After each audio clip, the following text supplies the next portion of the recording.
southwestern Hardin County, Illinois, northeastern Polk County, Illinois, northeastern Williamson County, Illinois, Saline County, Illinois, Gallatin County, Illinois, southwestern Posey County in southwestern Indiana, central Union County in northwestern Kentucky until 1:30 a.m. At 12:47 a.m., severe thunderstorms were located along a line extending from Ridgway to near Lake of Egypt area, moving southeast at 30 miles per hour.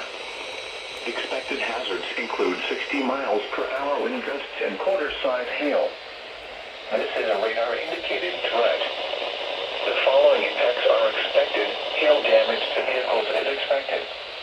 Expect wind damage to roofs, siding, and trees.